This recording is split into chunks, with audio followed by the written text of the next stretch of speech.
My name is James Larsen. I'm the CEO of e-Zinc. Yeah, e-Zinc is a Toronto-based energy storage technology developer, and we have a proprietary zinc-based solution focused on long-duration applications.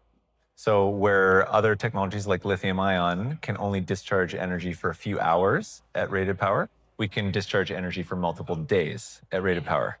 And so the significance is as we look to decarbonize and proliferate renewable energy, it will create more and more supply and demand imbalances in the grid that will necessitate an asset like ours. So our story isn't unique.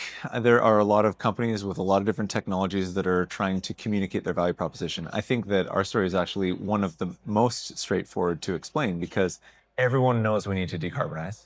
Everyone knows that requires renewable energy. Everyone knows that that energy is intermittent and therefore requires an asset like ours. It's a very easy line to draw. It's why we have such great investors. We have Toyota Tsusho, Mitsubishi Heavy Industries, Eni, which is Italy's major oil and gas company. So we've got a lot of great backing from investors who get this and have an imperative to enable our sustainable future.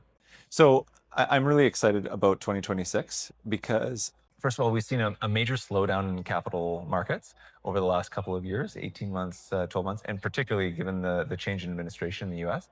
But really, I think investors are looking for certainty. They're not necessarily, whether the policy is good or bad is not necessarily the most critical. What's important is certainty, because then they can underwrite it either way.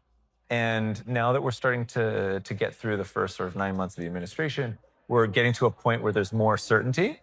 And I think what we're going to start seeing is a lot more capital start moving in 2026. So that's very exciting for young companies like us that are needing that capital.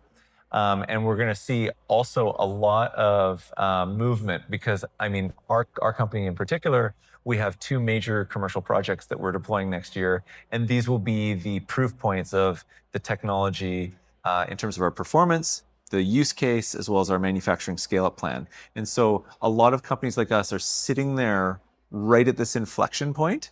And once the capital comes, that should combine to make a pretty exciting future. We absolutely are going to change the world for sure. This technology is absolutely critical. If you look at the long duration energy storage market, this is a $4 trillion market by 2040 because of the drastic need to enable renewable energy. The climate goals are there. You look at the COP 29 and 28, and we're going to see this in COP 30. The goals are clear. The targets are very ambitious. And the development of the renewable energy and storage markets are booming. So it absolutely will be a technology that changes the landscape.